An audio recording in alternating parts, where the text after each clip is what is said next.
ایصال کا معنی ہے پہنچانا، ثواب کا معنی ثواب، یعنی ایصال ثواب کا معنی ہے ثواب پہنچانا۔ کیا مقصد ہے؟ یعنی جو کوئی بھی اہل ایمان اہل اسلام میں سے چھوٹا بڑا عورت مرد فوت ہو گیا، دنیا سے رخصت ہو گیا، اس کے رشتہ داران، اس کے دوست، اس کی خیر چاہنے والے کوئی بھی ایک اچھا عمل کریں اور پھر اللہ سے دعا کریں، یا اللہ نبی پاک کے صدقے یہ ہمارا عمل قبول فرما اور اس کا ثواب ہم اپنے اس فلاں بزرگ کو، چھوٹا ہو یا بڑا ہو، عورت ہو مرد ہو، جو فوت ہو گیا، ہم اس کو یہ ثواب بھیجتے ہیں، یا اللہ اس کو یہ ثواب پہنچا۔ یہ ہے ایصال ثواب۔ مسئلہ اس لیے بتانا ضروری ہے میرے عزیز کہ بعض اوقات انسان ایسے ہی بنایا رب نے، یہ کوئی عجیب بات نہیں ہے، ایسے ہی بنایا انسان نے، اختلاف کرتا ہے انسان، لڑائیاں کرتا ہے، جھگڑے کر دیتا ہے، ایسے ہی بنا دیا۔ یہ امتحان ہے ہمارا، اس جھگڑے فساد کے اندر کیسے ہم سیدھے راستے پر قائم رہتے ہیں، یہ امتحان ہے۔ تو کچھ لوگ ہم کو برا بھلا نہیں کہتے، اپنا مسئلہ تو ضرور بیان کریں گے۔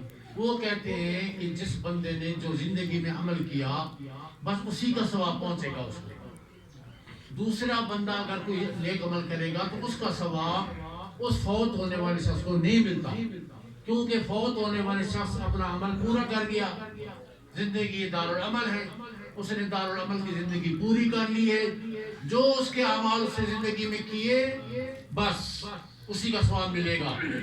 دوسرے لوگ اگر نیکی کا کام کریں اور ثواب پہنچائیں، سارے ثواب کریں، تو وہ کہتے ہیں نہیں پہنچتا۔ لمبی گفتگو نہیں جاتا، میرے خیال وقت اتنا نہیں ہے جو آپ تنگ بھی نہ ہوں۔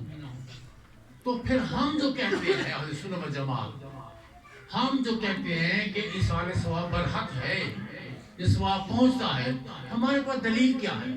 بغیر دلیل کے تو نہیں کہی جا سکتی نا بات، اتنا بڑا اہم مسئلہ ہے تو کوئی دلیل تو ہمارے پاس ہو، ہم اپنے بچوں کے سامنے بیان کریں، بچے ہم جو یہ عمل کرتے ہیں، ایصال ثواب کرتے ہیں، اس کا شرعی اعتبار سے دلیل کیا ہے ہمارے پاس؟ تو میں صرف اتنی بات عرض کروں گا، شریعت نے جو ہمیں ایک نظام عطا فرمایا ہے اس کے مطابق یہ ایصال ثواب یعنی فوت ہو جانے والے شخص کو اپنے نیک عمل کا ثواب پہنچانا ایک حد تک فرض ہے۔ ایک حد اس کی ایسی ہے کہ شریعت کہتی ہے اس حد تک یہ فرض ہے، نہیں کرو گے تو سخت گناہگار ہوگے، پکڑے جاؤ گے قیامت کے دن، فرض ہے۔ پھر ایک اور درجہ آ جاتا ہے، شریعت کے نظام نے یہ ہمیں بتایا کہ اس درجے کی حد تک یہ واجب ہے۔ دوسرا ایک درجہ ہے وہ جو واجب کرتا ہے ثواب پہنچانے کو۔ تیسرا درجہ یہ ہے کہ مستحب ہے، فرض پر عمل کرنا ہر حال فرض ہو گیا، فرض تو فرض ہوتا ہے نا، اور واجب بھی عمل کرنا لازم ہے۔ میں کہتا ہوں تیرے اوپر یہ واجب ہے، واجب مانا بھی لازم۔ ہاں جو مستحبات ہیں اگر کوئی کرے تو الحمدللہ، اگر نہ کر سکے تو اس کا گناہ نہیں ہوگا، اس کی پکڑ نہیں ہوگی۔ کس حد تک ہماری شریعت کے نظام میں یہ ثواب پہنچانا، فوت ہو جانے والے شخص کو اپنے نیک عمل کا ثواب پہنچانا فرض ہے، وہ حد ہے نماز جنازہ۔ نماز جنازہ فرض ہے کہ نہیں؟ نماز جنازہ فرض کفایہ ہے کہ نہیں؟ اب کیا ہوتا ہے نماز جنازہ؟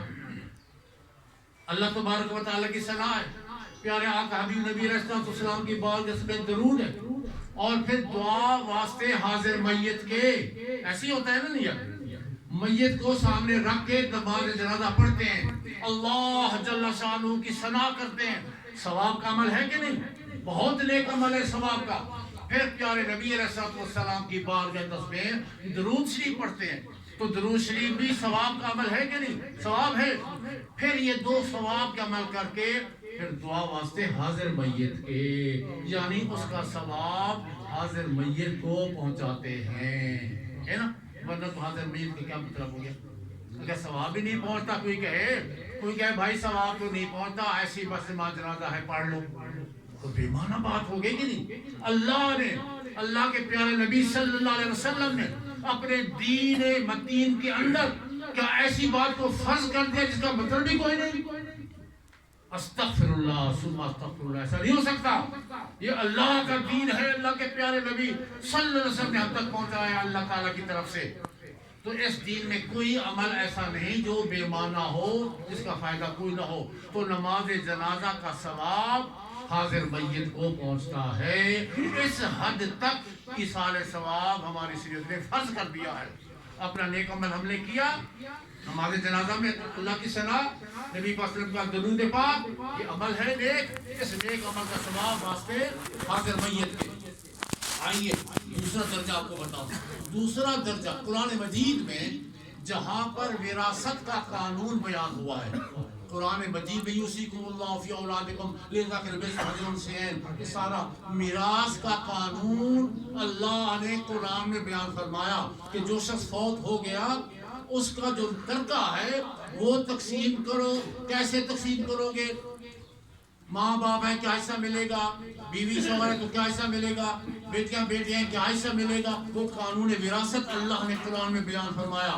اور اس کے اندر 2 مرتبہ کم از کم رب تعالی نے دین کا لفظ استعمال فرمایا۔ دین کہتے ہیں قرضے کو، ہمارے بھی استعمال ہوتا بنا تو مدیون ہے۔ یہ سوچتا تھا اب ہم کیا اردو بھی نہ رہی تو عربی کہاں رہی ہمارے زبان میں۔ لہذا مقصد کہنے کا یہ ہے کہ یعنی قرآن مجید میں اللہ تبارک و تعالیٰ نے کم از کم 2 مرتبہ اسی میراث کی جو قانون بیان کیا اس رکوع کے اندر، وہاں فرمایا کہ یاد رکھو رشتہ دار جو موجود ہیں ان کو جو ورثہ ہیں ان کو جو مال تقسیم کرو گے فوت ہونے والے شخص کا، تو پہلے اس کا اگر کوئی قرضہ ہے تو وہ قرضہ ادا کرو۔ اگر قرضہ ہے، وہ قرضہ لیا تھا کسی سے اس نے اور ادا نہیں کر سکا اور فوت ہو گیا، پہلے اس کے ترکے میں سے قرضہ ادا کرو اور پھر مال تقسیم کرو وراثت کے اندر۔ یہ کم از کم 2 دفعہ قرآن میں اللہ نے یہ حکم فرمایا، تو واجب ہو گیا کہ نہیں؟ قرضہ ادا کرنا اس کا، مرحوم کا، اس کے بعد میں سے قرضہ ادا کرنا۔ اس کی کیا اہمیت ہے شریعت میں؟ مثلا حدیث پاک میں آتا ہے کہ ایک مرتبہ آقا علیہ السلام کی بات سماعت کیا گیا، یا رسول اللہ یا حبیب اللہ، فلاں بندہ فوت ہو گیا اور اس کی جنازہ تیار ہے۔ اس نے فرمایا اس پہ قرضہ تو نہیں تھا؟ عرض کیا کہ حضور قرضہ تھا۔ قرضہ لیا، اس نے حق عبد ہے نا، حق العباد، بندے کا حق ہے۔ ہم تو کھا جاتے ہیں نا، ملاوٹ چور بازاری جھوٹ ہو رہا ہے کہ نہیں ہمارے معاشرے میں؟ تو بندے کا حق کھا رہے ہیں ہم، دوسرے بندے کا حق کھاتے ہیں، ملاوٹ کرتے ہیں، چوری کرتے ہیں۔ 10 روپے کی چیز ہوتی ہے 100 روپے میں بیچتے ہیں، بچہ لوگ مجبور ہو رہے ہیں۔ یہ سب یاد رکھو یہ بات۔ نبی پاک علیہ السلام نے فرمایا ایک بندے کا حق کھا کے مر گیا، میں نماز جنازہ نہیں پڑھا تھا اس کا۔ نبی مکرم علیہ السلام نے نماز جنازہ سے انکار فرمایا، اس کی بخشش ہوگی؟ نبی اکرم علیہ السلام میں نہیں پڑھتا، اس کا نماز جنازہ لے جاؤ۔ اللہ، یاد رکھے ہم سمجھتے نہیں ہیں میں ہوں چاہے پہلے میں اپنے نفس پلید کو ڈانٹوں، ہر وقت لوگ کے حقوق پامال کر رہے ہیں، ہم بازار میں دفتر میں جہاں کی بھی جاؤ دھوکہ دہی فراڈ کر رہے ہیں کہ نہیں کر رہے؟ کیا بنے گا ہمارا؟ کیا نماز جنازہ ہم پڑھے بھی سے قبول کیا ہوگا؟ نبی مکرم صلی اللہ علیہ وسلم کی شفاعت تو نہیں ملے گی، شفاعت تو نہیں ملے گی نا۔ پھر اتنا بڑا اہم مسئلہ ہے۔ کہتے ہیں حضرت مولا علی رضی اللہ تعالیٰ عنہ نے کھڑے ہو کے عرض کیا، یا رسول اللہ یا حبیب اللہ، اس کا قرضہ میں ادا کر دوں۔ تو فرمایا اچھا ٹھیک ہے، اب میں اس کی نماز جنازہ پڑھوں۔ یعنی حق عبد، حقوق العباد جو اتنا بڑا مسئلہ ہے، اس کا معلوم ہوا یہ قرضہ جو چھوڑ گیا وہ دے نہیں سکا، ادا نہیں کر سکا، بندے کا حق کھا کے مر گیا، وہ پکڑا گیا عذاب میں، عذاب میں قبر میں جائے گا، عذاب قبر ہوگا اس کو۔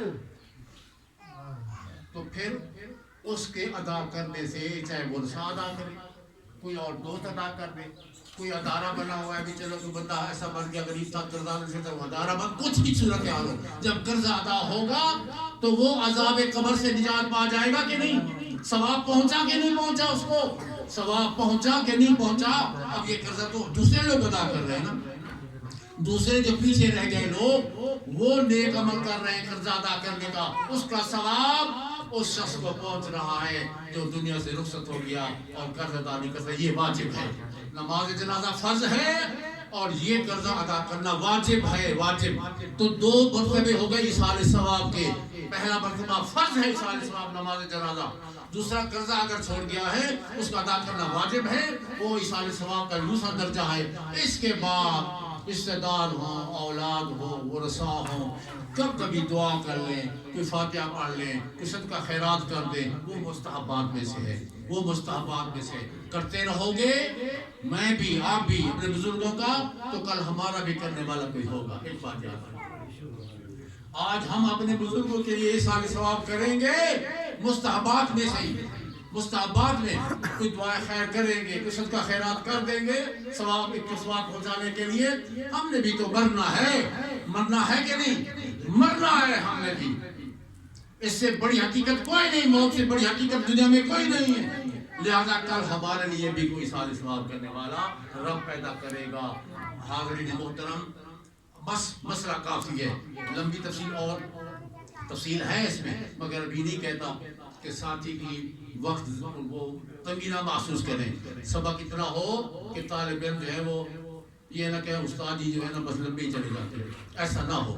لہٰذا یہ سبق میں نے آپ کی خدمت میں پیش کیا ہے، صدق کی نیت کے ساتھ یہ مسئلہ محفوظ رکھیں اور ایمان کے اندر مضبوط رکھیں اس کو، اور اسی کو ذہن میں رکھ کر ایصال ثواب کی محفل میں شریک ہوا کریں اور دعا کیا کریں، اور اپنے جو بھی لوگ فوت ہو گئے آپ سب کے، چاہے چھوٹا کوئی بڑا عورتیں مرد، یاد رکھو اتنا ہی کلمہ شریف پڑھ کے، سورہ کل پڑھ کے، کوئی دیر نہیں لگتی، 3 دفعہ کل شریف پڑھ لو، سورہ فاتحہ پڑھ لو، اول آخر درود شریف پڑھ لو کہ یا اللہ نبی پاک کے صدقے میرا یہ عمل قبول فرما، اور اس کا ثواب میرے فلاں بزرگ کو یا فلاں میری عزیز کو، فلاں عزیزہ کو کہ اللہ ثواب پہنچا، ثواب پہنچتا رہے گا، اور پھر انشاءاللہ عزیز یہ سلسلہ چلے گا، بھی مریں گے تو ہمارے لیے بھی رب تعالیٰ وہ ایصال ثواب کے وہ گناہ معاف ہوتے رہیں گے انشاءاللہ عزیز۔ وآخر دعوانا ان الحمدللہ رب العالمین۔